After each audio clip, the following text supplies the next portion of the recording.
الصلاة والسلام عليك يا رسول الله. الصلاة والسلام عليك يا نبي الله. الصلاة والسلام عليك يا خير خلق الله. صلى الله عليك وعلى آلك وأصحابك یا شفیعنا یوم الجزاء.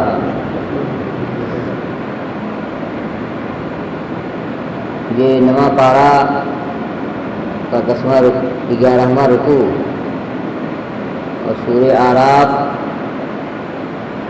کی 164 نمبر کی آیت ہے.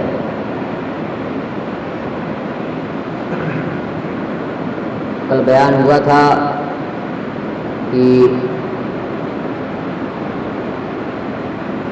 مدین اور کوہ طور کے بیچ میں بحر کلزم کے کنارے ایک بستی تھی جس کا نام تھا ایلا. تو قوم موسیٰ کے لیے یا وہ قوم داؤد علیہ السلام کی ماننے والی تھی، تو ان کے لیے زبور شریف میں سنیچر کے دن شکار وغیرہ دنیا کا ہر کام روکا گیا تھا، اور سنیچر ان لوگوں نے خود چنا تھا. نبی نے فرمایا کہ جمعہ کا دن چھٹی کا رہے گا، صرف عبادت ہوگی، اس میں دنیا کوئی کام نہیں ہوگا. لیکن ان لوگوں نے کہا نہیں سنیچر، تو سنیچر کو منع ہو گیا. لیکن بیان ہوا کل کی نافرمانی کیا لوگوں نے، اور سنیچر کے دن بھی ڈائریکٹ مچھلی تو نہیں پکڑتے، لیکن نالی بنا کر کے گڈھا بنا کر کے چھوڑ دیتے، پانی کے ساتھ مچھلی آ کر کے جمع ہو جاتی اور اتوار کے دن نکال دیتے. تو یہ بھی شکاری ہے. تو اس نافرمانی کی وجہ سے ان پر عذاب آیا. آج کی آیت میں یہ بیان ہو رہا ہے کہ اس میں کل یہ سمجھ میں آیا کہ وہ سارے لوگ تھے، مگر آج کی آیت میں یہ معلوم ہو رہا ہے کہ وہ سب نہیں تھے، بلکہ اس میں 3 گروہ تھا. کچھ لوگوں نے شکار کیا تھا، وہ تعداد لگ بھگ 22,000 کی تھی، اور کچھ لوگ جو ہے وہ منع کرنے والوں میں تھے، روکنے والوں میں کہ ایسا کام نہ کرو. جب اللہ کا حکم ہے کہ سنیچر کے دن تمہیں کوئی کام نہیں کرنا ہے تو یہ ایسا کام نہ کرو جس سے عذاب آئے. اور ایک گروہ وہ تھا جو چپ چاپ بیٹھا ہوا تھا کہ نہ شکار کیا اور نہ منع کیا، نہ وہ غلط کام کیے اور نہ دوسروں کو سکھائے. تو 3 گروہ، ایک وہ جنہوں نے نافرمانی کیا، ایک وہ جو نافرمانی کرنے والوں کو سمجھا رہے تھے، ایک گروہ وہ تھا جو چپ چاپ بیٹھا ہوا تھا، نہ نافرمانی انہوں نے کیا اور نہ سمجھایا. تو انہی دونوں جو بات کے 2 گروہ ہیں، انہی دونوں کی آپس میں جو بات ہے اس بات کو قرآن میں نقل کیا گیا ہے. اعوذ باللہ من الشیطان الرجیم، بسم اللہ الرحمن الرحیم. وَإِذْ قَالَتْ أُمَّةٌ مِّنْهُمْ لِمَ تَعِظُونَ قَوْمًا اللَّهُ مُهْلِكُهُمْ أَوْ مُعَذِّبُهُمْ عَذَابًا شَدِيدًا قَالُوا مَعْذِرَةً إِلَىٰ رَبِّكُمْ وَلَعَلَّهُمْ يَتَّقُونَ. اور جب ان میں کے ایک گروہ نے کہا کہ کیوں تم ایسے لوگوں کو نصیحت کر رہے ہو جنہیں اللہ ہلاک کرنے والا ہے، اور معذبہم یا انہیں، اور معذبہم عذابا شدیدا یا انہیں اللہ تعالیٰ سخت عذاب دینے والا ہے، کیوں نصیحت کر رہے ہیں؟ اللہ ان کو ہلاک کرے گا اور انہیں سخت عذاب دے گا، انہیں نصیحت نہ کرو. قالوا معذرة إلى ربكم ولعلهم يتقون. تو ان لوگوں نے کہا کہ ہم اپنے رب کی بارگاہ میں چھوٹ جائیں یا معذرت پیش کر سکیں، اس لیے ہم سمجھا رہے ہیں۔ اس لیے کل قیامت کے دن اللہ تبارک و تعالیٰ کی بارگاہ میں ہم سے کہا جائے گا، اللہ ہم سے کہے گا کہ تم سمجھائے کیوں نہیں؟ تم جب جانتے تھے کہ یہ نافرمانی ہے، گناہ ہے، تو تم نے سمجھایا کیوں نہیں؟ تو ہم رب کی بارگاہ میں پکڑ سے بچ جائیں، ہم سے سوال نہ ہو، اس لیے ہم سمجھا رہے ہیں تاکہ ہماری پکڑ نہ ہو جائے۔ وَلَعَلَّهُمْ يَتَّقُونَ، اور اس امید پر سمجھا رہے ہیں کہ ہو سکتا ہے پرہیزگار بن جائیں، ہو سکتا ہے باز آ جائے گناہ سے۔ تو اب اس آیت سے جو بات کھل کے سامنے آ رہی ہے وہ قریب قریب آیت سے ہی سمجھ میں آ جا رہا ہے، معنی سے ہی سمجھ میں آ رہا ہے۔ پہلی بات تو یہ ہے کہ جو اللہ کے نیک بندے ہوتے ہیں،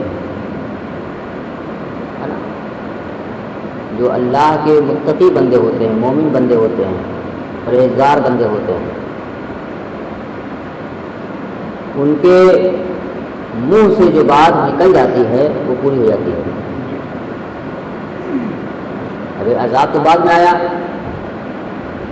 عذاب کیا آیا کہ بندر بنا دیے گئے وہ لوگ 22,000 کی تعداد میں۔ اب معلوم ان کو پہلے سے ہو گیا یہ پرہیزگار بندے تھے، اور ایسے لوگوں کو اللہ تبارک و تعالیٰ فراست عطا فرماتا ہے، اور جس کو فراست مل جاتی ہے وہ آگے کی بات بھی اللہ تبارک و تعالیٰ کی عطا سے وہ سمجھ لیتا ہے کہ عذاب بعد میں آئی لیکن وہ پہلے ہی کہہ رہے ہیں کہ کیوں تم سمجھا رہے ہو جن کو اللہ ہلاک کرنے والا ہے یا انہیں سخت عذاب دینے والا ہے۔ تو ایک تو یہ سمجھ آیا کہ مومن جو ہوتا ہے، متقی ہوتا ہے، پرہیزگار ہوتا ہے، آنے والے آفت کو وہ احساس کر لیتا ہے اور اس کی خبر بھی دے دیتا ہے۔ جو جتنا زیادہ متقی ہوگا، پرہیزگار ہوگا، اللہ کا نزدیکی ہوگا، اتنا ہی اس کو مرتبہ یہ حاصل ہوتا ہے۔ حضرت جنید بغدادی کا دور تھا، تو ایک مجوسی جنیو دھاری اپنا جنیو چھپا کر کے اور لوگوں کے پاس، گلیوں کے پاس جاتا تھا اور پوچھتا تھا یہ بتائیے کہ حدیث میں ہے اتقوا فراست المومن فإنه ينظر بنور اللہ، مومن کے فراست سے بچو اس لیے کہ وہ اللہ کے نور سے دیکھتا ہے۔ یعنی مومن کے سامنے بیٹھو، اگر واقعی میں کوئی مومن ہے، پرہیزگار ہے، تو لکڑی چپڑی باتیں اور جھوٹی سچی باتیں ملا جلا کر کے اور اپنا عیب چھپا کر کے اچھی اچھی باتیں جو ہے نہ بناؤ، اس لیے کہ جو مومن ہے، جو اللہ کا نیک بندہ ہے، اللہ اس کو فراست عطا فرماتا ہے۔ وہ اپنی فراست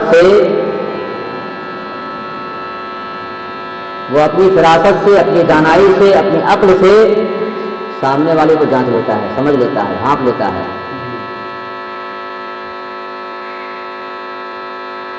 یعنی اسی کو کہہ لیجیے آسان زبان میں، حدیث کا مطلب یہ ہوا کہ کسی بھی اللہ والے کے پاس جاؤ تو دل سنبھال کے بیٹھو اور زبان سنبھال کے بیٹھو، اس لیے کہ کتنا بھی بناوٹ کوئی کرے لیکن سامنے والا سمجھ جاتا ہے کہ اس کے اندر کیا ہے، اس کو اللہ فراست عطا کرتا ہے۔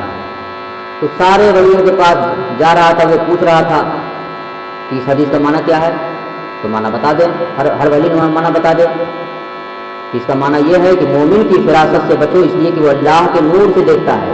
یہ دونوں آنکھ کے علاوہ اس کے پاس ایک نورانی آنکھ بھی ہوتی ہے جس سے وہ دیکھ لیتا ہے۔ اس طریقے سے وہ بڑھتا رہا، پوچھتا رہا، آخر میں حضرت جنید بغدادی رضی اللہ تعالیٰ عنہ کے پاس پہنچا۔ اس نے کہا کہ اس حدیث کا کیا معنی ہے؟ تو حضرت جنید بغدادی رضی اللہ تعالیٰ عنہ نے فرمایا کہ اس کا معنی یہ ہے کہ جنیو اتار دے اور کلمہ پڑھ لے۔ کیا معنی اس کا ہے کہ جنیں اتار کے کلمہ پڑھ، اپنے کفر سے توبہ کا، اس کا معنی یہ ہے۔ اب وہ فوراً قدم بوس ہوا، قدم پکڑا اور کہا حضور ہم تو اتنے لوگوں کے پاس گئے، اب کوئی ہم کو سمجھ نہیں پایا۔ کہا یہ تمہاری بیوقوفی ہے، سب تم کو سمجھ رہے تھے لیکن تمہیں شرمندہ نہیں کیا۔ جو اللہ کے نیک بندے ہیں وہ خوب سمجھتے ہیں سامنے والے کو، لیکن شرمندہ نہیں کرنا چاہتے ہیں کہ فوراً ٹوک دیں گے تو آدمی شرمندہ ہو جائے گا۔ تو ایک تو یہ ہے کہ شرمندہ نہیں کرنا چاہ رہا تھا، اس لیے ان لوگوں نے تمہارے عیب کو بتایا نہیں، اور دوسری بات یہ تھی کہ تمہارا ایمان جو تھا میرے ہاتھ میں لکھا ہوا تھا۔ تو یہ 3 گروہ تھے ایلا والے، ایلا بستی والے 3 گروہ تھے۔ ایک تو وہ جنہوں نے شکار کر لیا، اور ایک وہ مومن بندے تھے جو ان کو سمجھا رہے تھے، اور ایک وہ تھے جو چپ چاپ بیٹھے ہوئے تھے، وہ بھی مومنوں کی جماعت تھی۔ جو چپ چاپ بیٹھے تھے یہ انہیں کی بات ہے، تو ان کی زبان سے نکلا، اور نکلا کیسے؟ اس لیے کہ انہوں نے اپنی فراست سے جان لیا کہ عذاب ان پہ آئے گا، اور انہوں نے دیکھ لیا اللہ کے عذاب کو، اور آخر میں آیا ہی۔ تو ایک تو یہ کہ مومن کی فراست جو ہے وہ اپنی فراست سے آنے والے واقعے کو جان لیتا ہے، یا سامنے والے کو جان لیتا ہے اس پہ کیا بیتنے والی ہے۔ اور دوسرا یہ اس آیت سے یہ بھی سمجھ آ رہا ہے کہ مومن کی زبان سے جو بات نکل جاتی ہے، یعنی اگر یہ مان لیا جائے کہ انہوں نے دیکھا نہیں تھا آنے والی چیز کو، اب انہوں نے کہہ دیا، کیونکہ جہاں گئے تھے واقعہ پہلے دیکھا تھا سب، قوم عاد کا کیا حال ہوا، قوم سمود کا کیا حال ہوا، قوم صالح کا کیا حال ہوا، انہوں نے دیکھا تھا۔ تو انہوں نے جانا تو نہیں کہ عذاب آئے یا نہیں آئے، لیکن زبان سے ان سے نکل گیا کہ ان کو مت سمجھاؤ، ان پہ اللہ کا عذاب ضرور آئے گا، یہ ہلاک ضرور ہوں گے۔ تو ایک بات یہ بھی سمجھ آ رہی ہے اس آیت سے کہ مومن کی زبان سے جو بات نکل جاتی ہے وہ بات چلتی نہیں ہے، جو بات نکلتی ہے اللہ اسے پورا بھی کر دیتا ہے، اور پورا ہو گیا۔ ایک حدیث پاک میں ہے، بخاری شریف مسلم شریف میں حدیث ہے، وہ اسی آیت کے تفسیر میں اس آیت کو رکھا جائے گا۔ حضور نبی اکرم صلی اللہ علیہ وسلم ایک صحابی ربیعہ تھے، انہوں نے کسی کا دانت توڑ دیا، ایک لونڈی کا دانت توڑ دیا، تو قرآن میں فیصلہ ہے والسن بالسن والعین بالعین والانف بالانف، ناک کے بدلے ناک، آنکھ کے بدلے آنکھ، کان کے بدلے کان، ہاتھ کے بدلے ہاتھ، یہ لکھا ہوا ہے، یہ قرآن کی آیت ہے، اللہ کا حکم ہے۔ تو سرکار نے کہا کہ یہ تو اللہ کا حکم ہے کہ دانت کے بدلے دانت، دانت توڑو اس کا۔ تو ایک صحابی وہاں کھڑے تھے حضرت انس بن نضر، انہوں نے کہا یا رسول اللہ صلی اللہ تعالی علیہ وسلم، قسم ہے اس رب کی جس نے آپ کو سچا نبی بنا کر کے بھیجا ہے، ان کا دانت توڑا نہیں جائے گا۔ اب دیکھیے ان کو کیسے معلوم کہ دانت نہیں توڑا جائے گا، جبکہ رب کا حکم بھی سرکار بتا رہے ہیں کہ اللہ کا حکم ہے کہ بس سننا بالسن والانف بالانف والعین بالعین، کہ دانت کے بدلے دانت، کان کے بدلے کان، ناک کے بدلے ناک، ہاتھ کے بدلے ہاتھ، کہ جتنا نقصان پہنچایا ہے اتنا بدلہ دینا پڑے گا اس کو۔ شریعت کا حکم بھی نافذ کر رہے ہیں اور بتا رہے ہیں، اور اس کے بعد وہ صحابی کہہ رہے ہیں کہ قسم ہے اللہ کی جس نے آپ کو برحق نبی بنایا ہے، ان کا دانت نہیں توڑا جائے گا۔ یہ کیا ہے؟ انہوں نے اپنی فراست سے اپنی دانائی سے اللہ نے وہ قوت ان کو عطا کی تھی، ان کو معلوم تھا کہ یہ دانت نہیں توڑا جائے گا، اور ہوا بھی یہی۔ کچھ ہی دیر کے بعد جو لونڈی کا آقا تھا وہ راضی ہو گیا دیت لینے پہ، بدلہ لینے پہ، فدیہ لینے پہ، کہ اس کا بدلہ دے دیجیے اور ہم معاف کر دے گا، کچھ دے کر کے پیسہ۔ یہ ہے کہ کسی نے اگر مان لیجیے کچھ نقصان پہنچا دیا تو بدلہ تو یہی ہے کہ اگر اس نے ناک فریکچر کی ہے تو بدلہ تو یہی ہے قرآن کے روح سے کہ اس کا بھی ناک فریکچر کیا جائے۔ لیکن جس کا ناک فریکچر کیا گیا ہے اگر وہ کچھ لے کر کے راضی ہو جائے کہ ہاں ٹھیک ہے ہم تو 10,000 آپ دے دیجیے، ہم آپ کو معاف کر رہے ہیں، تو معاف ہو جائے گا۔ تو بعد میں ایسے ہی ہوا تو پتہ چلا انس بن نضر کی فراست دیکھ رہی تھی کہ یہ معافی ملنے والی ہے۔